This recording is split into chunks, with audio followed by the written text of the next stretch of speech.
Opposition leader Juan Guaidó says he will be exercising his functions as president as soon as he returns to Venezuela. Guaidó met with Vice President Mike Pence in Colombia this week despite being banned from leaving the country. He says he will be providing an audio message with instructions on what will happen next when he returns. At least 4 people are dead from weekend protests. Guaidó has continuously called for aid to be delivered to the country. President Maduro has denied the aid, saying that the U.S. is fabricating the crisis. Joining us now from Washington to talk about the situation is former U.S. aid official Jeremy Konyndyk. Jeremy, thanks for joining us. So I'm very curious about this signal that Juan Guaidó is sending with these comments. What will that signal be? What can the people of Venezuela expect? Well, I think something to watch is whether he chooses to continue trying to make the aid effort his leverage point for claiming political legitimacy. I think so far that hasn't worked out very well. It hasn't really advanced his cause. But just as importantly, for a country that is in the midst of a really extraordinary humanitarian crisis, it has not been successful in getting aid into the country. And I think that going forward, if we look at lessons from other crises around the world, one of the most important steps is going to be depoliticizing that aid effort. As long as the aid effort is a proxy for the political struggle, the aid is going to remain stuck. So we heard that President Maduro is basically saying that this whole thing is exaggerated. What do you expect his response to be?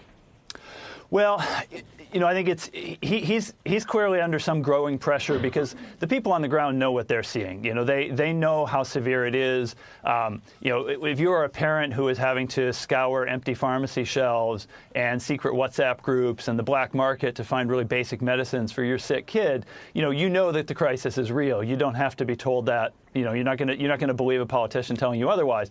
I think the essential point is. As long as President Maduro and some of his international backers see the aid effort as the lever for getting Guaidó into power, they're going to be much more inclined to oppose it. And so separating those two things, putting them on somewhat different tracks, I think is important to forward progress on both.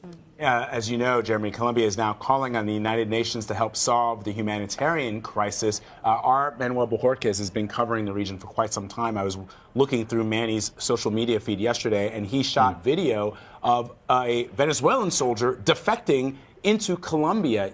The situation there is so dire for people, even people that are in the military. But does the United Nations have any power to be able to step in and address this? Well, I think the United Nations and groups like the Red Cross are probably the only actors at this point that have a chance of having credibility with both sides. And, what we see with large-scale humanitarian responses is you can't do these things just through political leverage. You have to do them through consent and persuasion as well. And so, again, separating this from the politics, I think, is key to the way forward. And the UN and the Red Cross are much better positioned to do that than is the U.S. government, who, understandably, is both pursuing a political strategy and a humanitarian strategy. If those two are conflated, it's going to be hard for the aid effort to move forward. We've heard the vice president and others say no options are off the table. The U.S. is increasing their reconnaissance missions to Venezuela. Brazil is pushing back, saying that the U.S. cannot use its borders because, in Brazil's view, this behavior is the sort of thing that you do when you want to start a war. If the U.S. is not actively preparing for some sort of military intervention, then why the reconnaissance? The U.S. government does a lot of reconnaissance all over the world for a variety of reasons. I can't speculate in a terribly informed way about what their plan is with it here. I don't have the access to that kind of information that I had when I was in government. But I think they want to understand what things look like on the ground. I think they want to understand what